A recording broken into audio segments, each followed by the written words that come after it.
a cry for help that was heard on the Sunol side of the ridge.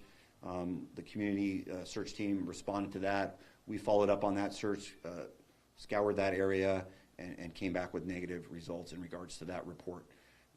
Today will be our last fully operational day, like we've done over the last 5 days. I think we're going to move more to a reactionary type search and rescue operation where we look at reports, get data, analyze all the work we've done that I'm going to have Liam here explain shortly, and then strategically go to spots that we feel need to be checked again. So we'll continue today, full operation until the evening hours, 8 o'clock tonight probably. We'll fly our aircraft again. We'll do more thermal imagery. We'll do all that, but now we're 5 days into this and with no results, no traces of evidence that we see up on the mountain to get us anywhere near to locating Philip. So to cover the amount of work that's been done, I'm going to turn it over to Liam, and Liam can explain to you some of the technology we've used and how we map and plot this basically 50-plus square mile area of terrain that we have exhaustively searched over the last 5-plus days. Thank you, sir. So to give you folks an overview of the map here, we have the subject's last known point here, marked by this red X. That's where his vehicle was located at the top there. The blue dotted line is the route we believe that he intended to run. He mapped that out in Strava on his phone prior to going for his run. We believe that is the route he intended to follow. The majority of our searching has focused on trail system throughout the park. There's a massive trail system, both of marked trails and social unofficial trails. We have done our best to search thoroughly all of those trails. There have been hundreds of searchers over the past 5 operational periods hammering the trails. From the trails, we've also focused on the linear features, so drainages, ridge lines, features that traditionally attract lost and missing people. You can see fanning out from the subject's planned route, we have hundreds and hundreds of miles of searcher tracks. So what we do is searchers all have GPS units on them. Those GPS units broadcast live via their phones to our map here. You can see some of these dots are moving. Those are searchers we have in the field live as we speak. We have covered the vast majority of high probability linear features throughout the search area, as well as numerous high probability area searches where we're searching anywhere from 50 to 80 acres with the team just going back and forth doing a grid search of that area. As far as resources, we've had over the past 3 operational periods close to 300 searchers total, as well as numerous dog teams, both trailing and area dogs, as well as the Alameda County Sheriff's Office UAV team, their aerial unit with forward-looking infrared cameras, and numerous other resources. So at this point, we believe that we have exhausted all possible search options within the park. Combined with the unofficial civilian search that's been going on, there has been an incredible amount of personnel moving throughout the park the past 5 days, and we've covered an incredible amount of ground, and that all goes out to the men and women who have been on the ground in the field. With that, I'll pass it back to... So as you can see, these lines and these markers, all that color that's filled in on that screen represents feet on the ground, people searching, actively moving from our operational standpoint. That doesn't include the community search team that's been doing their own searching, and they have their own kind of coordination that's going on. So there you have it. I think that speaks volumes as to the amount of work that's gone on into this over the last several days. One of the things that we factored in our searching, in our planning, in our investigation into this rescue operation was the survivability factor of Philip. And so, we know that he is an endurance athlete, that he's in top physical condition, that he has training as an EMT, that he has wilderness experience. He's well versed in those environments. So his survivability and the amount of time that we've spent on this, that was a factor where we feel like the average person who doesn't have the type of skills, training, and abilities that he has may not have been able to survive up there as long. So I will say this, having been up there, it's pretty difficult to get lost up there. I'm not saying it's impossible, but there's plenty of ways to find your way out of there. So to rule getting lost up there, I think would be difficult. if you just stayed on the trails, even if you got off onto some of the single track trails. So in that regard, there's the missing person investigations being conducted by the Pleasanton Police Department. That's separate from what we're doing here on the search and rescue side. So at that point, I would turn it over to the Pleasanton Police Department. Good afternoon. So since Saturday, this past Saturday, in the early morning hours, we have been conducting a missing person investigation.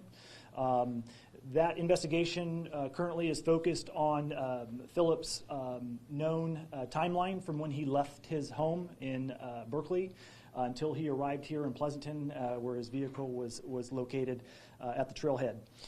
We have been able to narrow that timeline down to a fairly definitive time frame. We also confirmed that Philip stopped off at a parcel kiosk or like a shipping center where he shipped a package off. Seemed like it was some sort of return. That was in Oakland. We were able to confirm that he did actually arrive there, took care of his business, then presumably traveled from there to Pleasanton where his vehicle was located.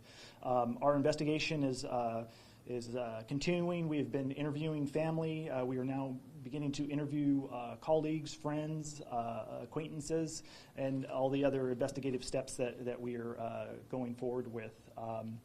And we would ask that if there were any community members or anyone up in the trail area during the time where we think that Philip arrived and or became reported as missing, that 3-hour time frame, if you will, from the late Saturday morning hours into the early afternoon hours, if they could please contact the Pleasanton Police Department. We'd love to just get your information and a brief statement from you so we can kind of try to compress that time frame down.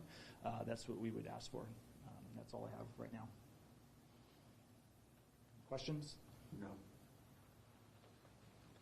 So at this point, I think we've explained pretty detailed, and you all have been following this story over the last several days, and you know about as much information as we have and have put out. So we'll take questions, and between search and rescue side and the missing persons investigative side. Is it conclusive that he actually was at the park and started his walk, or are we now wondering whether he even took off from his car to the trail? Yeah. We're working under a couple of different scenarios. So first scenario is he is somewhere up in this ridge area, this park open space area. Second scenario is he parked his vehicle at that trailhead and he is somewhere else. And that's why our investigation is ongoing, looking at all possibilities right now. Does the second one seem more feasible now, given how long you've been searching? No, I wouldn't say that. I would say that remain open, and we're going to go where the evidence leads us. Any financial problems with any large ATM withdrawals, credit card activities since? We're working on that piece of it. I don't have any information for you yet on that end.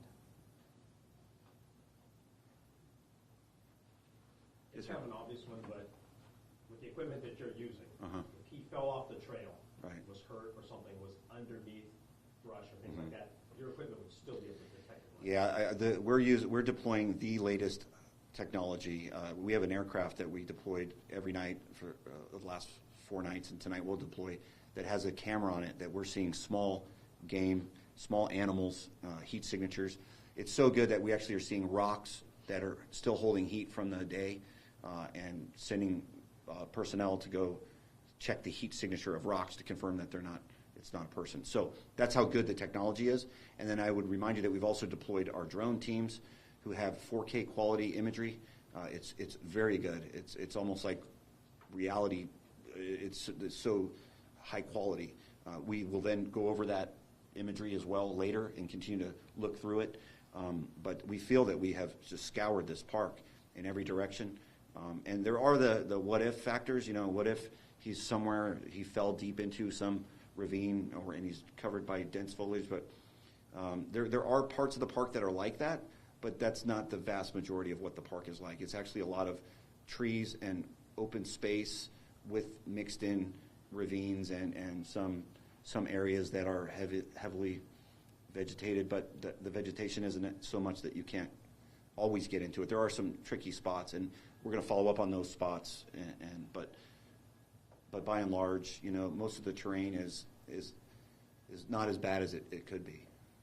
and our technology has been working. It absolutely has been working because we're picking up deer and wildlife, our own people, out searching. We can see them from the camera. So, and we haven't seen that human form, that shape. So we're not seeing those images. Any other questions on any of the operational questions? I've got another question for Pleasanton PD and Mr. Salachi. I don't know where you are in the investigation. Have you looked at airports? Right. Have you So looked at security cameras at SFO, Oakland? yeah, right. So we're conducting a very comprehensive investigation. We are looking at all possibilities at this time, and we're not ruling anything out. So that is all part of the investigation and is ongoing. Yes. And I want to add to this is number one is the credit to the Pleasanton Police Department. When they got this call, they immediately within a couple hours had people here. Normally what could happen is we'd say, oh, we'll wait a little longer and see if the person comes down off the mountain, right? Maybe they went on extra long. But Pleasanton, from the get-go, started getting resources deployed out here from the sheriff's office, from our allied agencies, from the East Bay Regional Parks, to get people out searching. So this, from the time we got the call, we've continued that search. And Pleasanton has dedicated a tremendous amount of resources, and their investigations team is working that side of it. And then on the search and rescue side, a tremendous amount of work's been done with search and rescue teams from Placer County, Marin County's here working with us, all of our Bay Area county search and rescue teams. So we have some of the best and brightest people here doing this work. And so, we are definitely at a point where we're a little perplexed as to why we haven't found Philip yet, but we'll keep working, and where there's hope, we'll keep working. And the community support has been outstanding. And obviously that's a story in and of itself. But the community's been great, and the family, once again, has expressed their sincere gratitude to everybody that's been involved in the search for Philip. So with that, we'll conclude. You can follow us for updates, and obviously if we find Philip, we'll let the whole world know immediately. We'd love nothing more than to get that information out. Thank you.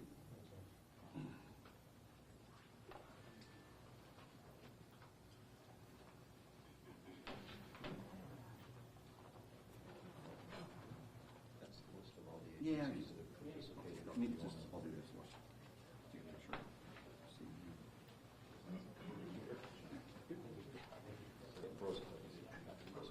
Thank you, guys. Thank you, everybody. Thank you. I think they want to do a brief real quick, and then we'll get the bosses.